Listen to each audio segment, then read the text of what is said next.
Good evening everyone, Ragewood here, back with another Godforge video. In today's video we're going to be reacting to the most recent podcast that featured Dirk, Yuho and Brad. Now, when I saw that Dirk was in the podcast, I was super excited that we were going to have, 4 characters leaked, there was going to be a new boss showing, or something like that.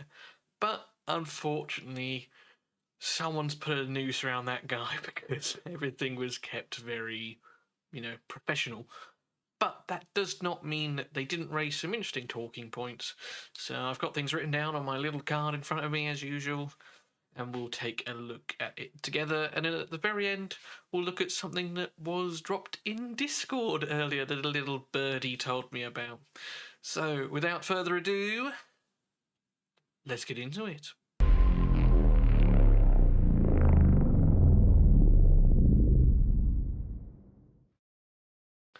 So as always, if you want to watch the podcast without me rabbiting over the top of it, I will put a link in a pinned comment down below for you guys. Now, there were some interesting topics raised. As mentioned today, I have made some notes of it. So we're going to get some headphones, I'll put them on, and then we'll jump through the various phases before we get into the exciting bit at the end. So the start of the conversation is about whether they are mobile players or part of the PC master race, and everyone has said they are part of the PC master race. I am the same. I have a PC, which I play a lot of my games on. I also have a PlayStation 5, but being honest, I mainly use that for Netflix and Amazon Prime. But let's listen to the first point. And it's going to be the games that can cater to all of these different platforms and player bases, which, by the way, Godforge is planning to have a PC launcher and cater to mobile and all that, obviously, as well. But which is exciting stuff, and I believe it's already working. If you go back and watch the video that the Fateless team did with Justin, the original founder and creator of Twitch, or what is Twitch now, it was Justin TV, I think his business is making it, so yeah, kind of cool. And one drastic difference I saw that mobile games have this unique skill of catering to those people who at work want to play a game when they are taking a toilet break. Like, that's the best way I can describe it. Games like Squad Busters take 5 minutes on the toilet break, then you just get done with the game, then you move on to the next thing. And if you play on PC, you usually expect the player to commit more time, play for a couple of hours, start some raid, start some grinding going. And there's like really drastic differences. And when you go for a cross-platform experience, you need to keep both of these in mind. You have to offer something to those who only have the 5 minutes on the break, but you also have to have something for those who have a couple hours or 10 hours, and they really want to invest a lot of time into their accounts and into the experience of the game. At the core of the game, they also have a really simple gameplay loop, which is really easy to understand. And I think that's a key element to any successful rapid growth for any game. You have to have some simplicity in the game so you can attract a large player base, because not everybody wants to learn and study the game and get really tricky with it. Like, it might be way too much for them. So you have to have this simplicity in the background, but also something that you can spend time into learning and accumulating resources, accumulating gear, accumulating knowledge. So what Yuho here has said is so true, sort of both points that were made. So a great game is something that you can play, on a toilet break, an unconventional way of putting it, but it is true. If people vape, not that I'm here to promote that or anything like that, but you can pop out quickly, do a couple of things, come back, and then also, when you do get home later, you want something that you can be able to sink a couple of hours into if your kids are asleep, or rather than sitting down watching Coronation Street with your wife, you just want to sit and play the game. There's got to be enough elements in the game as a whole to cater to both sides of that. And again, I think he raised a really good point that the game has to be simple to enable a large player base. Most of these games, I think, cater to mid-20s to sort of 40s, I think tends to be the larger player base for a lot of these games. but you are still going to get sort of your young teens and your people over that age threshold, 50s, 60s. So it's got to be easy enough, say, for everyone to start up and understand, and then complex enough to keep you engaged and then make it rewarding. Now that's going to be very hard for any game studio to do, Fateless, Blizzard, whoever it is that's making the game. But that is the trick, I believe, to, you know, keeping lots of players involved. Obviously, a massive marketing budget helps too, but the feeling of, it's been mentioned before, sort of micro progression, or you leveling up as a player with sort of knowledge and skill and gear and all that kind of stuff, is super important. But ultimately, it has to start very easy, very simple at the beginning. One topic we did want to get to today as well was, and I know Dirk, you kind of work on the lead design side of things, is how to strike a balance, if it's even possible, on trying to successfully cater to both sides of the spectrum in terms of player base, where you have people that they want to feel rewarded, they want to feel like they can keep up, when maybe they only have 15, 20 minutes a day to dive in and get their dailies done and feel like their account is still progressing. But then you also have the tryhards that are like, hey, if I want to play 10 hours a day because I'm on vacation or something, I want to feel rewarded for that. I don't want to feel like after 30 minutes, everything's worthless. It's tough because we've always joked that, especially with a lot of gacha games, that your ultimate goal with these games is to get to the point in your account where you no longer have to play. You're like, all right, got my spider runs down to like 14 seconds. I can get all my crap. I can spend all my energy in like 3 minutes and I'm done playing for the day. And like the feeling of like when you can log into like a game like Raid or whatever and be done in like 20 minutes and then not have to look at it again. It's almost like, wow, I've worked so hard to not have to play this game anymore. And it feels backwards, but it is very satisfying when you get to that point. So it is something kind of to aim for. You want to be respectful of time. There's nothing worse than when you feel like you're forced to play a game, especially games like they have dailies. Because dailies, to me, a daily is just like chores you have to do. And if your chores are taking you like more time in the game than your real life chores are taking, that's obviously it's going to cause time management issues for people. So you want to try to avoid that and keep your requirements for playing down as low as you can. While I still think like, I mean, obviously games are fun. And when you want to, sometimes you want to just keep going just for the fun of it. You don't care about getting more stuff. You don't care about like, oh, is my account progressing right now? You're just going, oh man, I'm loving this game. It's firing all sorts of dopamine. I just want to keep more and more and more and more. So I think having a game mode that is fun and allows you to keep going, that maybe doesn't necessarily reward you with progression, but just gives you like the biggest hits of like, I don't know, just satisfaction of playing. Like, wow, that was just fun. I think something like that is really important. That's why we've talked about having a mode that will hopefully be able to satisfy that. Where like, oh, you're out of energy for the day, you've done your chores, nothing else you can really do. Well, there'll be something you can do all day. If Godforge is your jam, like you'll have a way to play it all day and love it. So that, to me, that's at least very important. I'm not pretty similar about that. I would say that you need to separate the grind and you need to separate the challenge and the actual end game content and the fun things you want to be doing. So, for example, in Raid, if I want to burn all my energy to get some silver, if I want to do all my arena tokens to get more arena medals, let me do that in 20 minutes. That's fine. But then I want the other side of the coin, which is a challenge, which is really difficult, which takes me a lot of time, which takes me a lot of efforts, but doesn't necessarily require any energy, any resources. So you brought up the theory crafting. That is another way to essentially offer people, I don't want to say playable content, but like content or at least something to do in your game outside of playing. So let's say your chores are done for the day, spend all your energy. You don't really maybe have time to play it, but you still have lots of things to think about, like theory crafting, like you're saying, like, oh man, I got stuck in that one thing. And even though maybe you're not playing Godforge the day, if you could be sitting there thinking about, well, what if I try these characters and I give them this gear set and maybe this imprint? Oh, hold on, I might really make a cool build.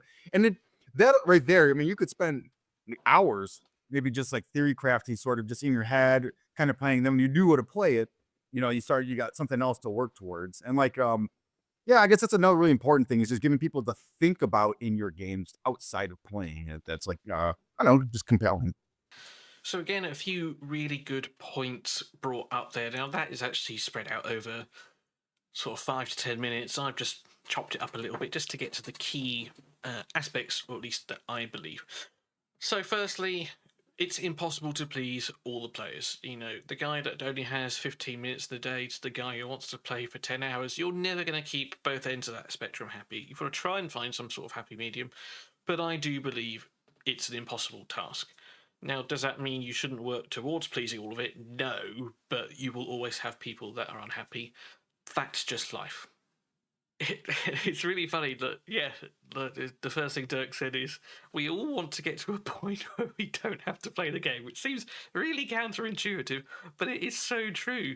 You want to be able to grind spider, dragon, whatever it is, get it all done within, as he said, 20 minutes, and then you can relax. And part of that sort of keeping the people happy who can only play for 15 minutes is reducing the amount of days, the amount of chores that he put. I thought that was a really nice way of wording it. And it seems that they're going to try and limit the amount of daily requirements. So therefore, if you don't have lots of time, you can still get that. You can get your player XP, what have you, and still sort of keep up with others. Now, for those of us that want to play 10 hours a day, you know, having a mode that still emphasizes fun and gives you satisfaction without necessarily offering a huge progression, I think they are talking about this normalized PvE mode, this sort of tower mode, you know, where you sort of potentially are going to be drafting different teams and it's going to be different each time. I think that is the mode that they're going to sort of push us towards as the one that doesn't necessarily need energy, but you know, you don't necessarily get tons and tons of rewards from it. Now, if that is the case, originally I thought it was going to be key based, where it was limited, and I don't like key based systems. But anyway, if they allow us just to do it over and over again, that is great because it leads into the theory crafting thing as potential content as well. Now, I play a lot of Magic the Gathering, I play a lot of Commander, and when I build a new deck, you do something called gold fishing, where you'll shuffle up, you'll deal yourself out several hands, see how it looks. Do I have enough mana sources? Do I have enough low mana cards? Or am I constantly drawing like 13 mana bombs that I can't play? Right, then I need to change the deck up and work on that. Now, I think this normalized PvE mode could also sort of satisfy that need of theory crafting too, where you can have how does Thor work with the Yoms Viking? You know, how does King Arthur work with Brazilian Archer? And all these other team combinations. There could be, you know, 4, 5, 6 players in a team or characters in a team. We don't know yet. But even if it is 4, and there's like 100 characters in the game, I don't know the math. Don't get me wrong, but you know, there's a loads of different combinations you could have there to that, you know, with who knows what synergy you could find in all of that. Heck, I'm pretty sure even they won't know to begin with what synergizes well with what. So I do think it's important to have that, especially as, you know, we said in a podcast last week, Brad was saying there'd be a time when he was streaming Raid where he'd want to play for 5 hours, and after 2 he's out of resources. He's like, well, chat, let's just talk about heroes. Now, that is fun sometimes as well. And I think this normalized PvE mode is going to be a key part of that. If it was like in the game on launch, like what if a clan boss type setting had seasons? Like, hey, your clan boss team for this month, you're going to get bonus points for placing poisons, or you're going to get bonus points for placing burns. So people are like constantly rewarded for theory crafting new teams and keeping it fresh.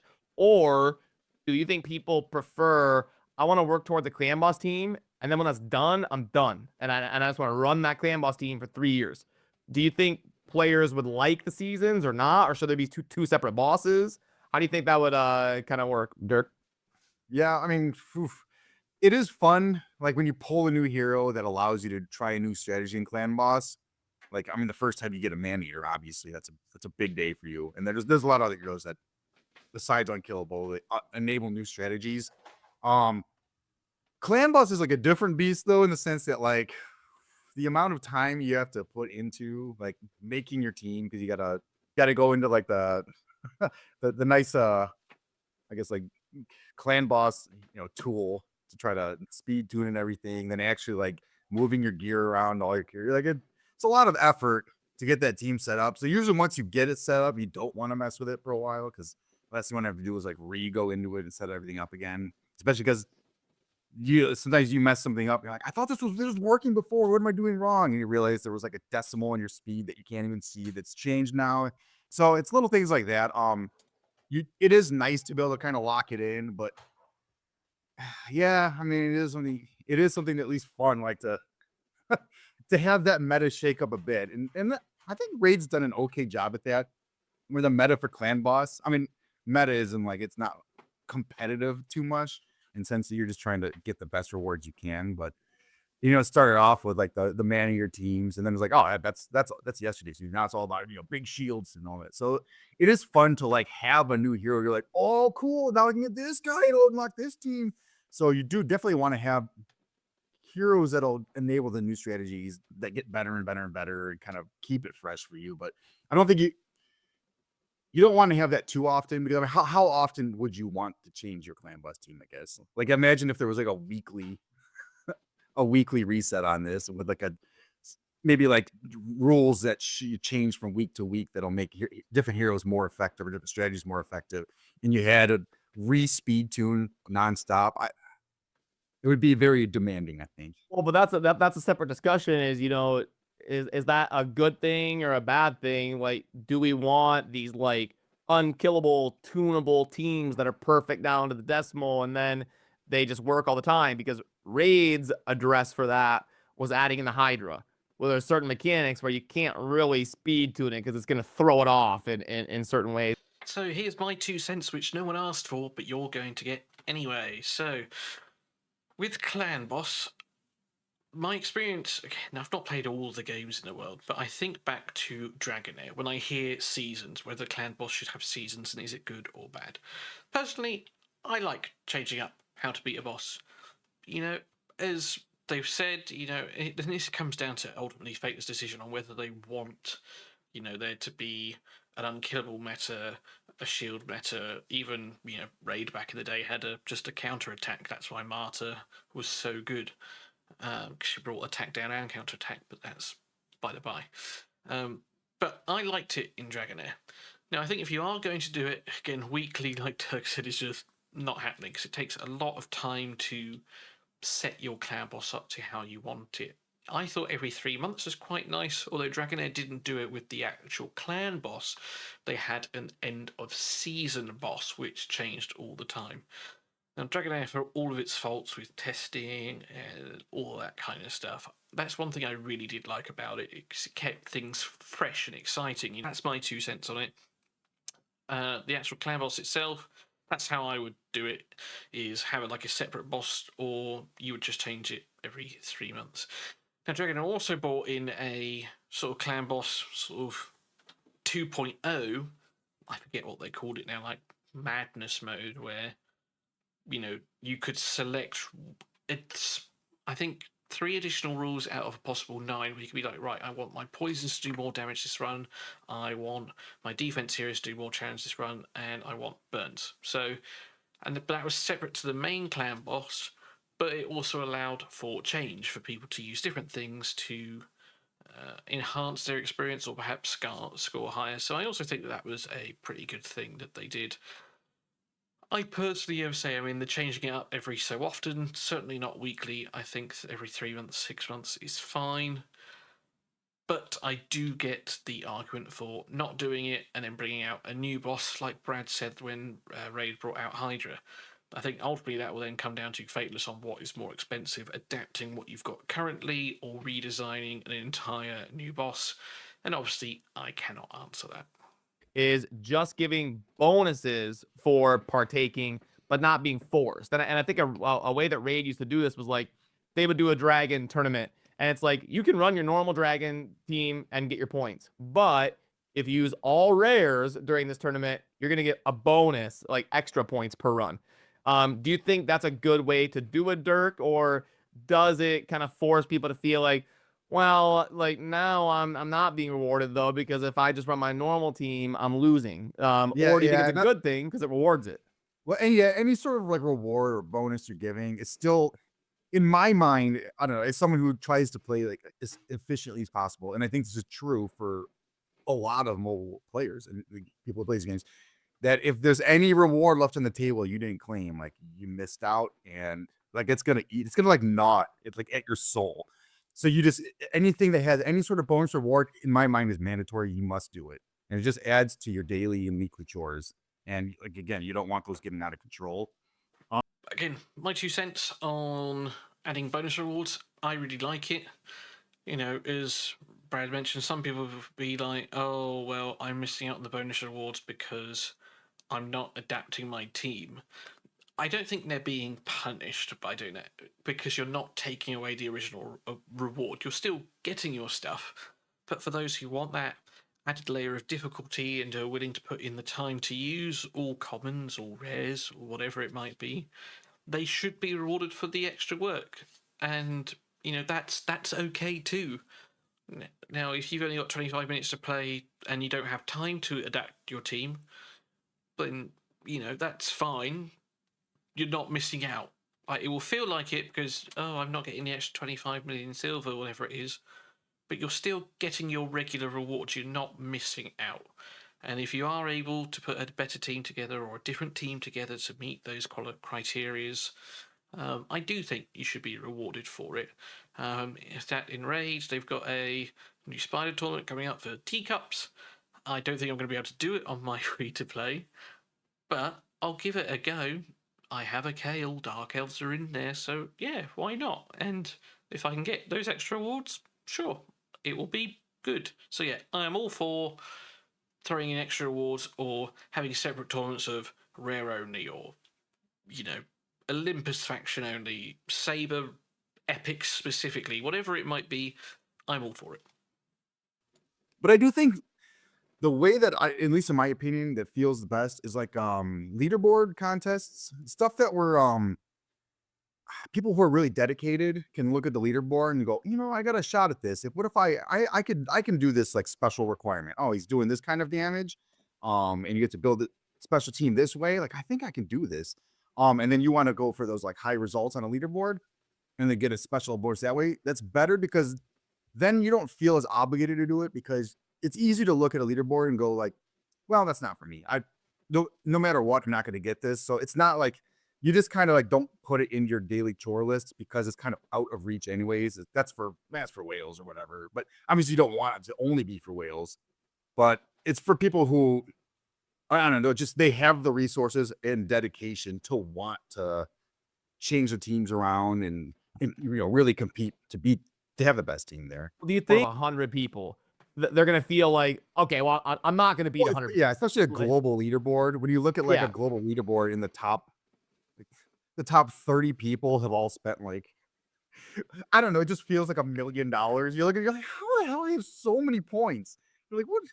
Who's got like $1 million per week to just drop it? You know, so and it's really easy to just check out of those and not even give 2 seconds of thought on it. But when they do break them down in at least like brackets, so that you'll have like maybe an overall global one that, unless you're like an uber whale, like a Kraken, you're just completely checked out. Or do you get a bracket that has other people about your, like, I don't know, position in the game, and it actually is competitive, where you can look at it and go, oh, I could beat these guys. Like, you know, you could tell, like, when you see those tournaments, like usually you'll put in a little effort and just kind of like gauge it, and then you're like, oh crap, I was barely trying. I'm like 3rd place. Like, I got this.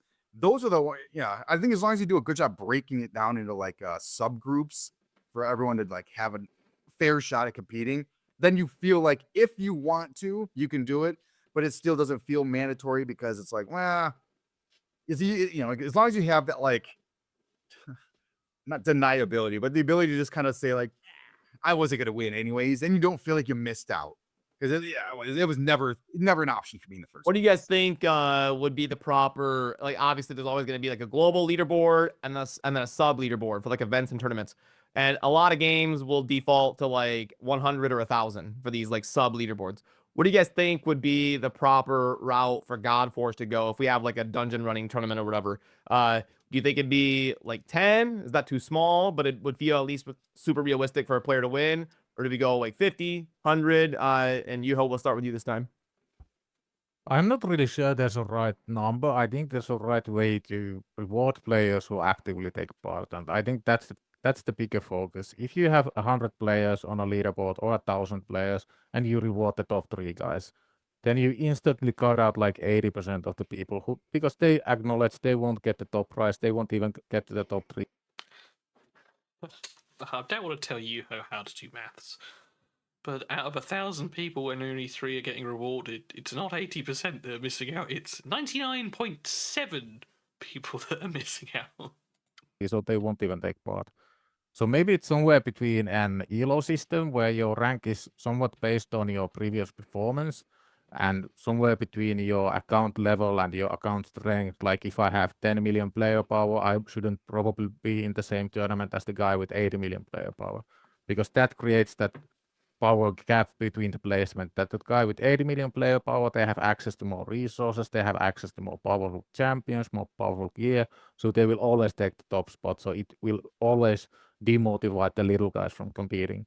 So probably somewhere between, if I had to put a number, I would say about 20 to 25 in terms of each individual leaderboard. Then I don't have anything against the global leaderboard. Like if people want to flex with their achievements and resources and spending and whatever it is, let them. Give them something for the effort, even though it might be really minuscule in comparison to how much they actually need to put in to get to global 1. If you have 1 million active players and you want to be the first of 1 million, then yeah, the reward will never compare to what they actually have to spend. So it's more like a token of appreciation, like, hey, good job. So, very good points. Once again, my perspective on it is I think 25 to 50 is fine. 10 is definitely too small, 100 is definitely too big. 25 is what you'd like to see. Realistically, I think we'll probably see 50. But there you go. And I do think you say keeping it fair is important, but that goes without saying, right? Because player power should be the way that it's done, or whatever metric Godforge are going to use for that. I don't think it should be account level. Now, a few people will remember this, especially if you watched Hell Hades for a long time. There was a time where Plarium put on a tournament where if you were level 90 to 100, the top prize was Krisk. If you were level 80 to 89, it was a Mushalad, or Mushalid, however.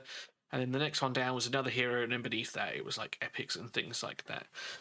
Now, the problem with doing it on account level is I could be level 10, have spent all the money in the world, and my player power will be ridiculous compared to someone else who's level 10. Likewise, if you have played the game for a very long time from launch and you happen to be level 100 but as a free-to-play player, there's no way you're going to compete with a level 100 guy who has spent millions and millions. So, yeah, whatever ELO system it is, however they do it, I think it should be done on player power rather than account level. Now, I did end up winning that Mushaled, because I already had a Krisk and I never got past level 89. But my god, did it sucked everything out of me and my account. I felt sorry for the guy who was pushing me to the very end, and there is a little bit of feel bads there as well. If that's why I think 2 and 3 should also get a decent reward. Obviously not the top reward, but something close to it. Now, global leaderboards, I think, are a good thing to have, for the reason that something Dirk pointed out earlier. You can take a look at it and go, that's fine, I was never going to compete. I think if they did it in a way, and I don't think they would ever do this, where you said, right, the top player in the world wins a copy of every legendary, but we're not going to show you where you stand. I think that is a very dangerous and predatory sort of move, because it's going to encourage people to sort of spend. You could spend £100, be like, but what if the guy spent 150? I'll spend 200. and vice versa. Never knowing where you stand with those other people, I think it leads down a very dangerous road for a lot of people. So I am all for having leaderboards, global leaderboards, as they said. I think the most recent one was like a legendary book. Like, they would have spent literally thousands for one legendary book. They could have bought that for way less than that. But, it's a token gesture, as they said.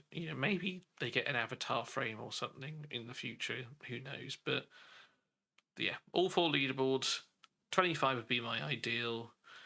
And yeah, do it on Player Power.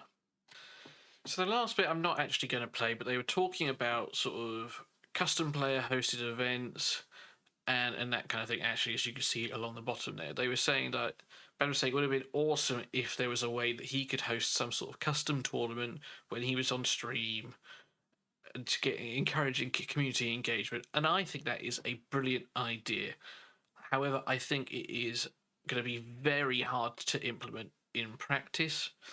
Now, I do think, again, in Dragonair, you could do it where you fought against your clanmates or friends. You could test your teams, see how they stand up against other things. I think that's great. I think having some sort of engagement with your friends, clanmates, that isn't just, I'm in a clan with them, is encouraged, A lot of my friends are online nowadays. Some of them live in the States, and I've never seen them, but I've played games with them. And so I think having a mode where you can play against them or you can actually work as a team. Maybe you have a boss where the two of you come together and I have a poisoner, he's got an attack down champion. Right, let's both fight the boss. I'll bring this, you bring that.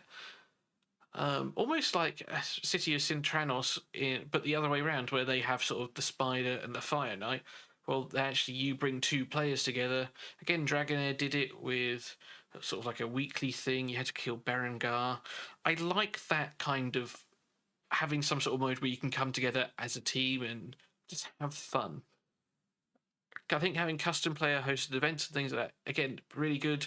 I realistically think it's going to be impossible to implement, or you have to have some sort of like super user account where, or maybe like only the head of the clan can do it if there's a clan of 50 people.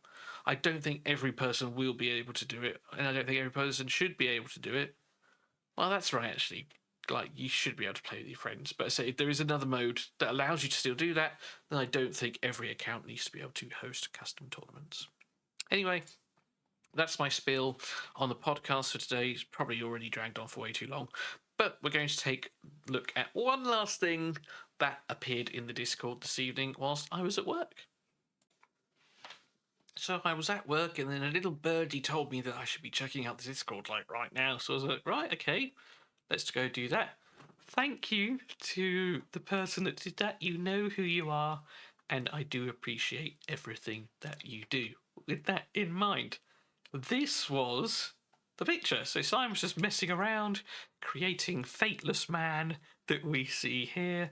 Now this is obviously the Beowulf sort of a body, if you will, sort of thing. The big horns behind give it away. Now this is obviously not his abilities. This is obviously not his function. He's not an Olympian. But he is a rare hero. Could be a Slayer. Now, the Slayer would fit in with his backstory about slaying the dragon and the giants and things like that. But the important thing here is this at the top here. Cunning.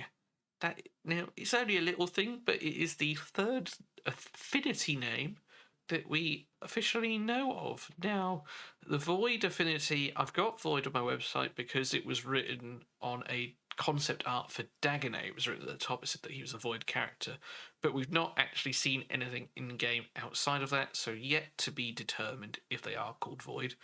But Cunning is definitely the 3rd affinity, the last sort of coloured triangle one. I thought that was pretty cool. So we have, I believe, Wisdom, Strength, and Cunning. And yeah, I think those are all just pretty cool names, and it was a fun thing to see just drop.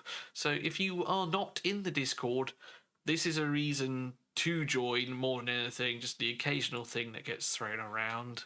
And yeah, there we are. That is it for today, then, guys. So thank you very much for staying with me and watching. I will be doing a website post covering Tuesday and today. I'll get that done tomorrow. I am off at the weekend, and then I'll be spending the rest of the weekend hopefully giving my page a bit of a glow up, at least the home page, because we've got to start somewhere. So we'll see how we get on with that. At the moment, I just get frustrated most of the time because I don't know how to do things, but I am trying for you. So take care, look after yourselves, work hard, but as always, play harder, and I'll see you in another one soon. Cheers.